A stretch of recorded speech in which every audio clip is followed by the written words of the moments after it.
So, we're having a little bit of camera issues here. Okay. Got to get to the studio. So, with respect to the approaching caravan, geopolitical, funded, or otherwise, then it is conflicting to be anti-government but pro-country, or the definition of political borders.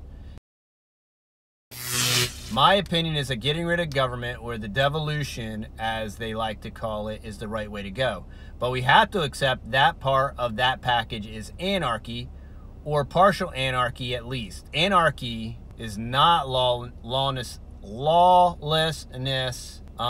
in the sense that property rights can still be enforced contractually. Yeah, that's to assume that nobody can control themselves. And it would not be borderless, right? It would not be borderless because private property has a defined area. So I don't think the idea here is to cherry pick what we want out of the existing government, but to recognize that the government constitutionally is of the people and by the people, so that we have to recognize that we have to govern ourselves. And what's going on right now in Washington or in many other political areas is completely outside of the Constitution. This is a group of people like us who have accepted someone else's control over them in exchange for personal responsibility. It says this includes the rights on your own property. Property only exists as a legal definition. Property exists contractually between... And for the purpose of personal responsibility. So if something happens on your property,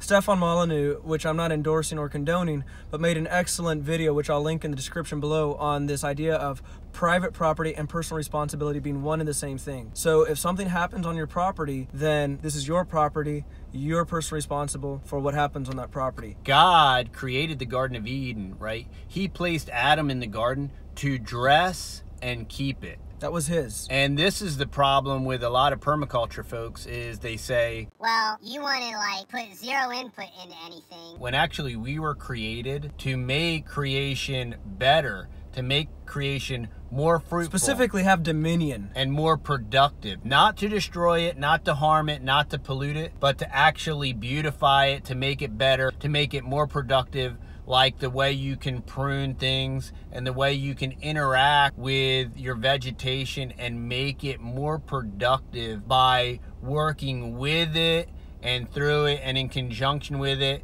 And again, it's dominion. It's correct. Dominion, this is mine, and I'm responsible for making this happen. Correct, and I own this, so I want it to live. I want it to thrive. I want it to produce abundantly. This isn't everybody's, and everybody can knuckle drag past it and pick a half a piece and bite it and throw it on the ground. The homeless guy can crap under the tree or anything like that. No, it's mine. I'm going to take care of it. Not only that, but I am going to nurture it and it's going to grow. And then you know what? I can take cuttings off of it. I can give them away to others and propagate it. I can sell that propagation. And you can help the less fortunate. Yeah, and it just continues to grow and grow and grow. My ownership of it doesn't mean that I hoard it and keep it and I'm stingy with it. No, and that's the false premise of socialism and communism. That people do that. No, it's by principle harmful to do that. To build beggar barns and hoard everything for yourself Correct. is by principle, and economically it has fault. Okay, so the law of the jungle, the survival of the fittest predominates. There are no borders or property in the wild of nature, and that's because we're human. We are given thought, logic, and reason. And we're able to communicate. Animals do not have thought, logic, and reason. No. Animals cannot communicate. Regardless of how smart your dog is. Yeah, as clearly as we can, obviously. I've never seen a monkey build a rocket ship and fly to the moon. Okay, so there are no transitional species. There is no such thing as survival of the fittest. Man is not Survival of the fittest was Darwin's book. It was a eugenicist book about favored races. Darwin was a racist scumbag loser. He was providing the foundation for totalitarian And he didn't even provide for his own family. Yes. He was a stinking loser. If he lived today, he'd be playing Xbox in his grandmom's basement. Okay? And that's Charlie Darwin. Okay? And that's survival of the fittest and all his other broken philosophies that don't work and don't even exist in reality. And law of the jungle does not apply to anarchy. It does not apply to voluntarism. It does not apply to anarcho-capitalism. The premise of voluntarism is just like God's laws. God says, thou shalt not kill, thou shalt not steal. The reason that you shouldn't steal is because God said to not do it. It's not because government said don't do it. That's why they were called unalienable rights, right? That were given to us from God. Unalienable, yeah.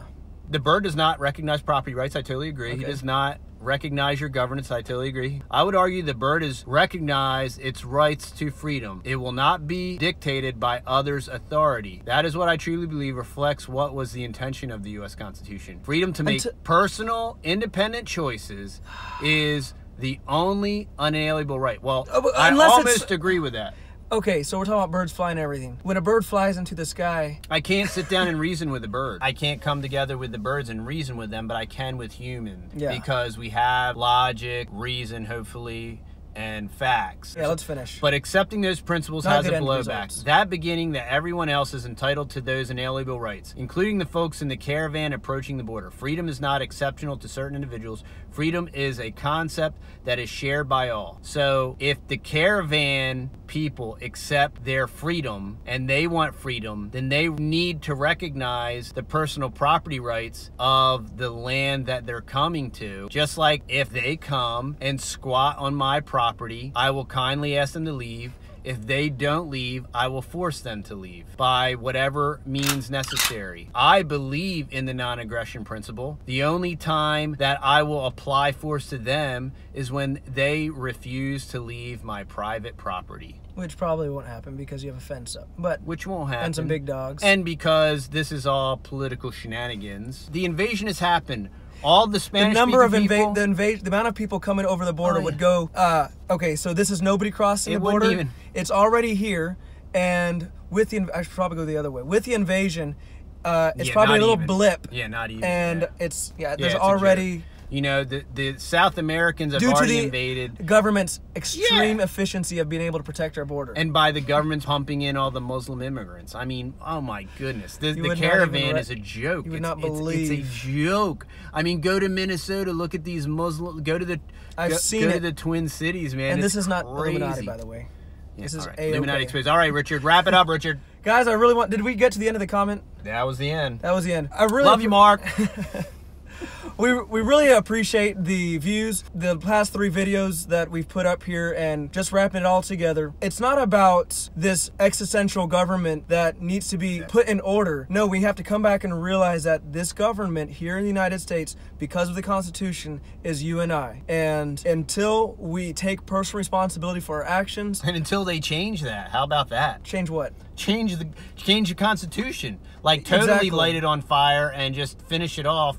And just flat out state, yeah, we don't Which is in principle already happening. Correct. We're, again, giving this responsibility to someone else and not recognizing that this so-called government was never intended to be this existential, this outside body. Right. It was always meant to be. Right. We developed those concepts from the public school system and from the socialists and the communists that have invaded the higher education concentration camps and the Jesuits and all that stuff. The people that didn't understand the separation of church and state, but the quote-unquote Christians that wanted the state to regulate the church. You know, hey, John Bunyan, you need to take a permit if you want to preach. And what they did to the Baptists in New England. And all this stuff happened in America. And it's history. Again, I want to just reiterate the fact here that it's not about this outside government. It's about us recognizing that it's we the people taking responsibility for who we are and having these discussions of recognizing when there has been an infringement on this founding document that allows us to exist. Otherwise, we might as well just give in.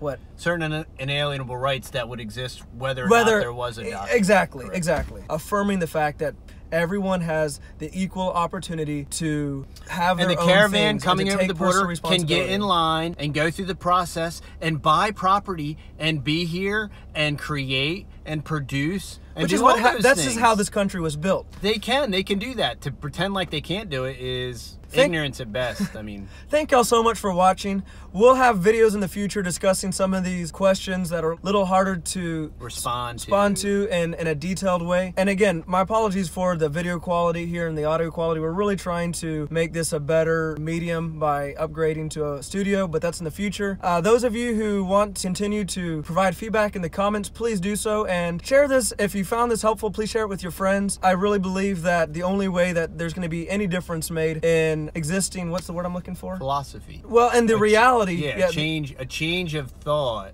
will lead to a change of reality, but you have to change your underlying concepts first before you'll ever accept a different reality. Exactly. So coming to the conclusion and having these conversations to where we recognize... You can't find the solution if you don't recognize the problem. Exactly. I mean, and so that's what these discussions are for. Again, I really appreciate it. We'll see you in the next video. Take care. Have a good day.